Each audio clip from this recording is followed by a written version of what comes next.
Welcome to Margo show. Today we have our guest, Aleksandr Vishnevetskiy. He is a writer, he is a poet, and he is an artist. And now he's going to talk about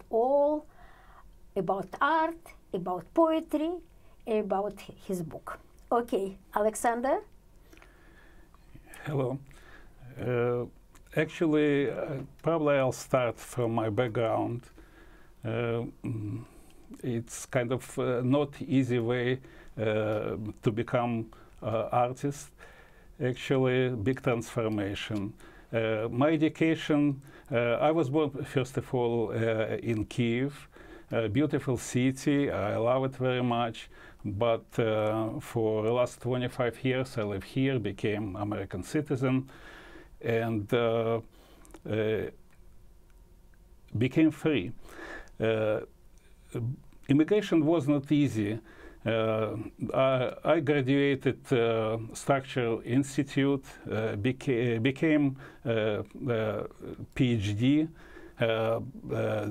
did second level of PhD, and in 1999 left Ukraine with my family, wife, beautiful wife, and two beautiful children, daughters. First 10 years were very difficult. I was lucky to start work like after 2 months, and I worked for a small company for 3 years. After 3 years, I worked for a known company, AT&T, as consultant for 2 years, and then was JP Morgan for 3 years, you name it, the New York Stock Exchange last 17 years. Currently, I'm retired, and I can dedicate myself fully to my hobby, actually new profession, I would say.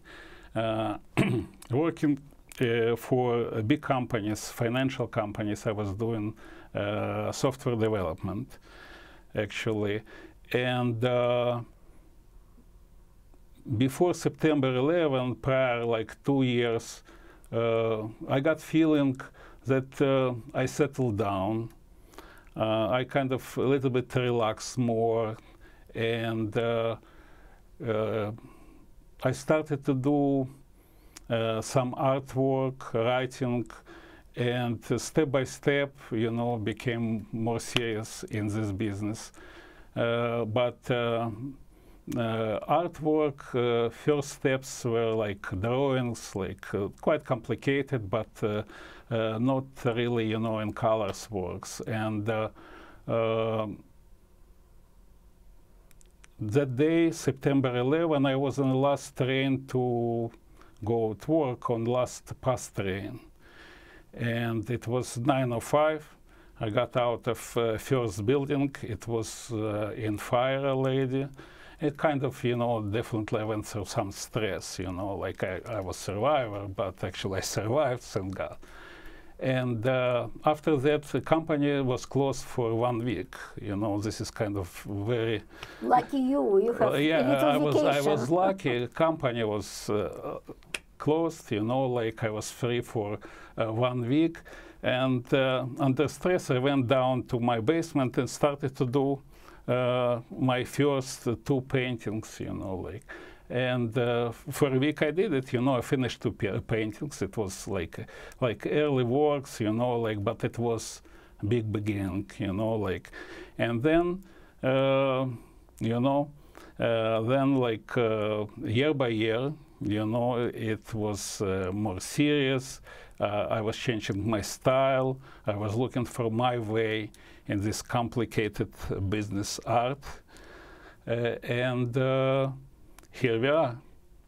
Here we are. You remember where you had your first show, like you told me it was a first show, Center Park West, beautiful gallery. Sure. Yeah, and you was very happy because it was great success. That was first time that you really had an exhibition. Sure, definitely I remember. First of all, it was a very beautiful gallery. Very beautiful Second gallery. of all, thank you, Margo. You my first promoter. You know, you kind of opened doors for me, you know, on this beautiful, you know, highway, art highway.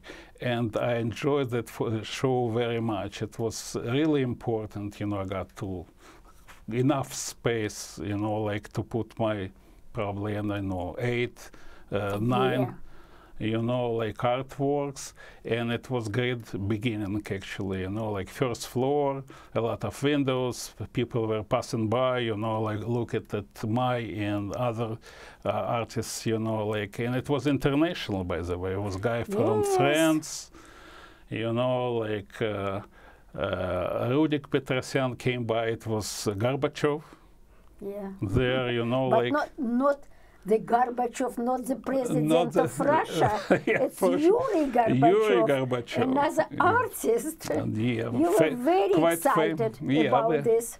We spent a few days, you know, there. Like it was first success, I would say, you know. So where are you going to exhibit now? What is another exhibition that's coming up? Right now. First of all, you know, there's a very beautiful website, elegantnewyork.com. I love it because I published there like a few short, like 10, 11 short stories working with Tatiana Bardina. And it was beginning of, you know, like sort of mutual work.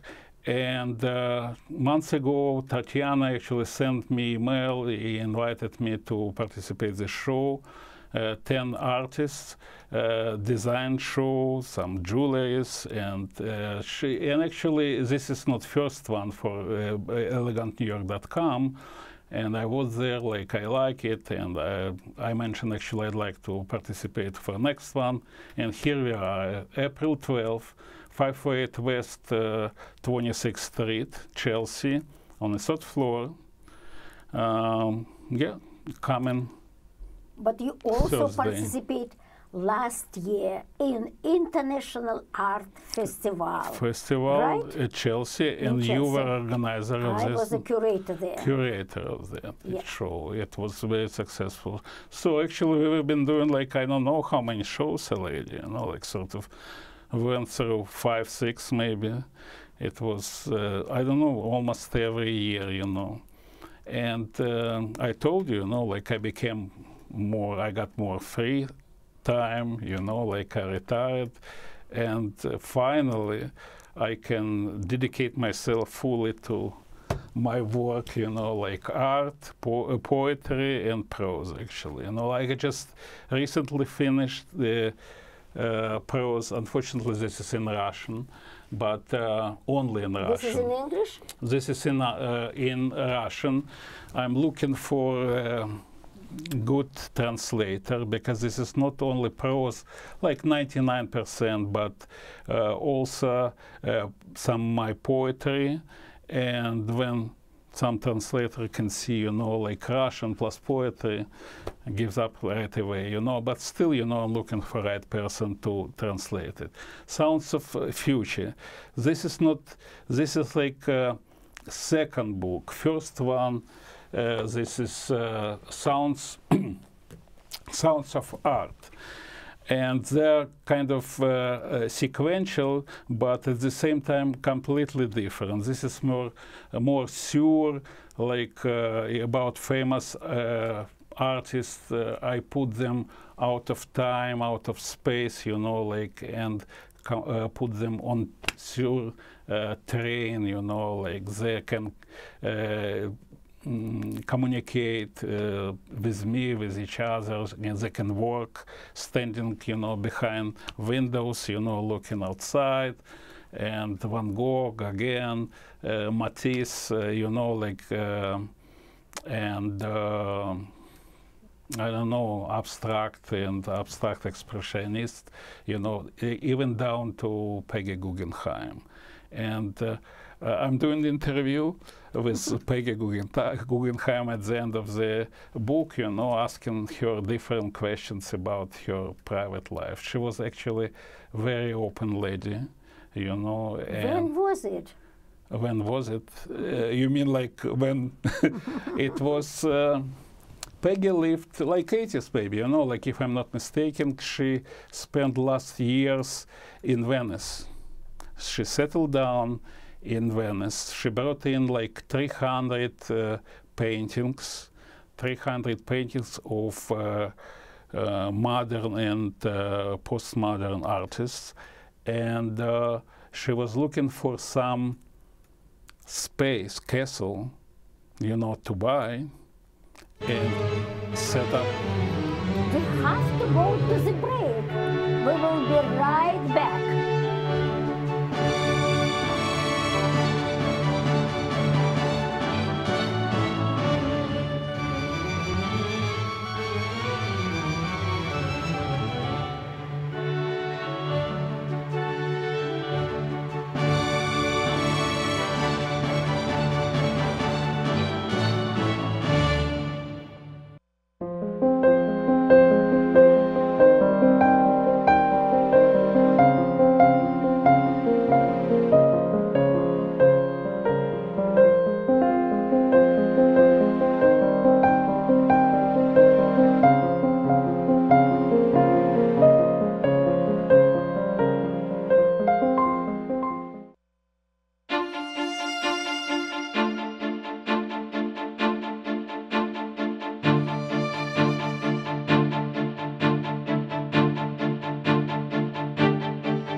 Welcome back. This is Margo show, and our guest today, Aleksandr Vishnevetskiy, and he's going to continue to talk about his life and his art and his poetry and his another thing that happened in his life. Okay. Let me ask you. Sure, please. You spent 17 years, I don't know what it is, but it looks like a high-tech something like high-tech. So what are you going to do now without this interesting business? Just to write, just to make art?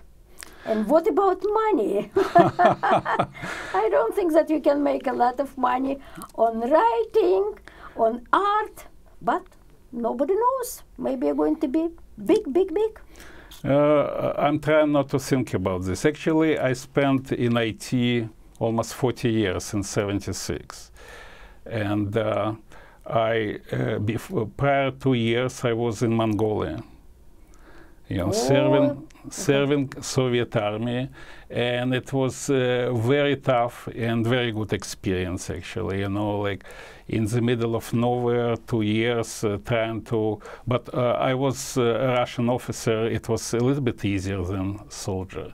And but it was a good experience, actually, life experience, and probably it made even immigration easier for me. When we decided with my wife to go, you know, to United States, I said, like, don't worry, I went through Mongolia, I'm gonna go through, you know, like, immigration as well, and it looks like it happened, you know, like, yes, but. I spent a lot of time, a little bit tired, you know, from computer science work. It was a great adventure, you know, like 2 lives. First part I spent in Ukraine, as I mentioned, you know, like second life here in the United States, big experience with big companies, you know, like, but probably I was smart enough to start to look something exciting, you know, like, and I found, you know, my art, I found, you know, like poetry, prose, and that's why, you know, transformation from, you know, professional work, IT work, to professional work of artists, you know, like, kind of, I think went through very smoothly, you know, like, and I love it. I love this stage. Money.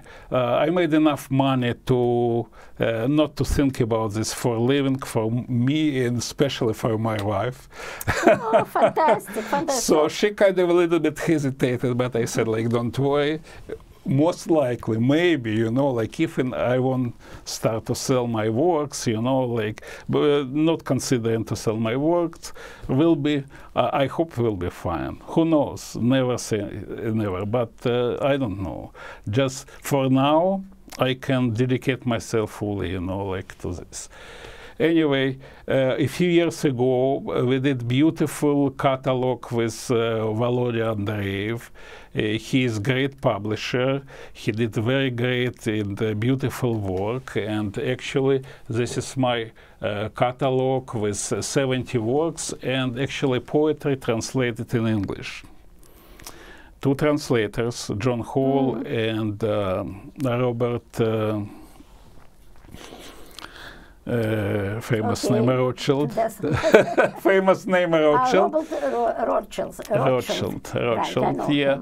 And 7-8 people worked on this big book, you know, like, and they kind of for 7-8 months, and it was beautiful, tough work, and thanks God, you know, finished successfully, you know, like, I kind of definitely spend money on it, you know, like, but then, you know, like, I wrote this Sounds of Art book I started to talk about, and I started, actually, I asked myself, you know, like, what kind of people I'm going to bring in on the pages of this book, you know, like, and this is not only famous artists, there are a lot of famous artists, but artists who can express their thoughts, you know, like, who left letters, books, you know, like, let's say Gauguin, you know, like, he has a bunch of letters. I started to go through them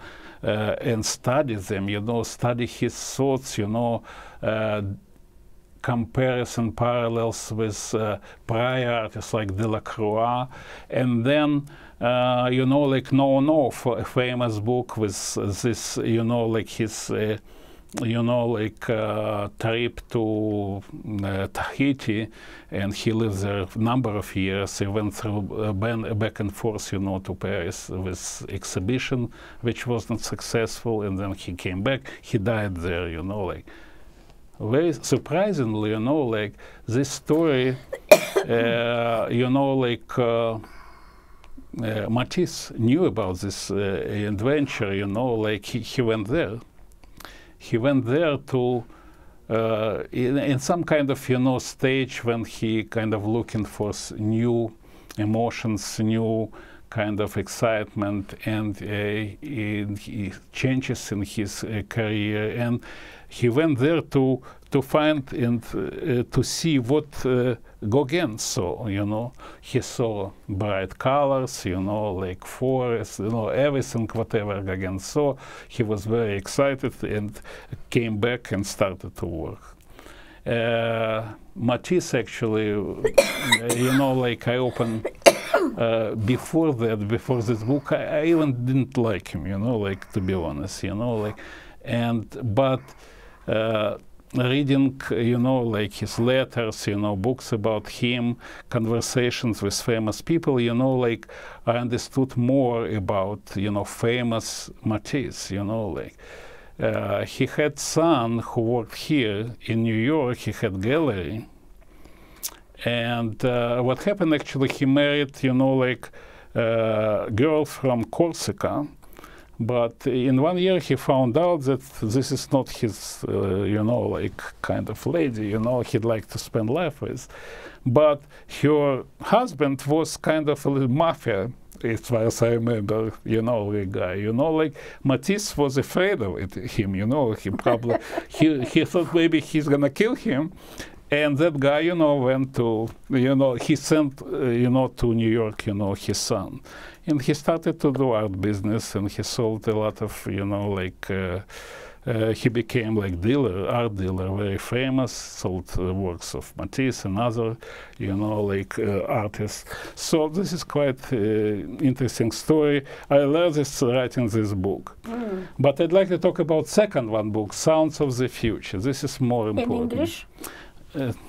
In Russian. I'm looking for a translator.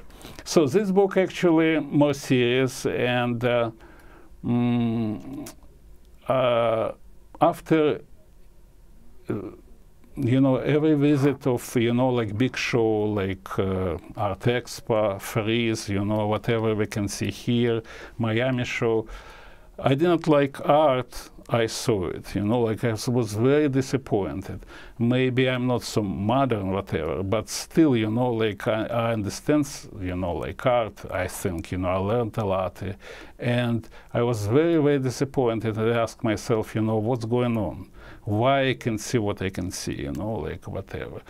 And I started to do some research. And this is a result of my research. So I went back to philosophy of beauty, philosophy of freedom, philosophy of postmodernism. We have to go to the break. We'll be right back.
Welcome back.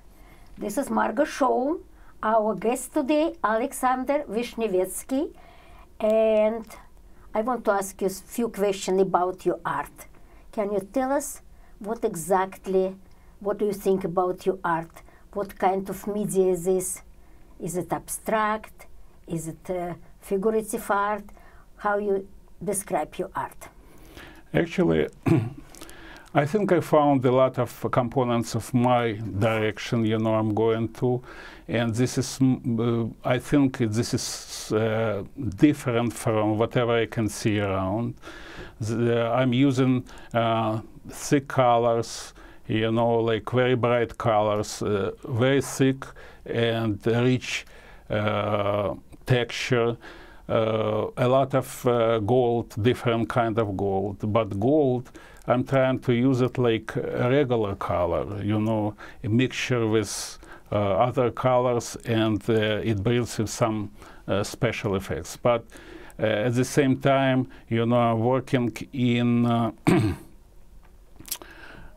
kind of stained glass style. So I think, you know, like sort of I'm trying to replicate this technique on canvas, on wood, but mixing different colors with gold to get, like, you know, like cover, you know, shining, because stained glass actually coming through glass, you know, like light. Here, this is light should come from canvas itself, and this is kind of very close to methods, you know, like Russian icons have, you know, like where Rublev, let's say, and other famous guys, you know, like from ancient, you know, era. By the way, Matisse was very surprised when he came to Russia actually to see it.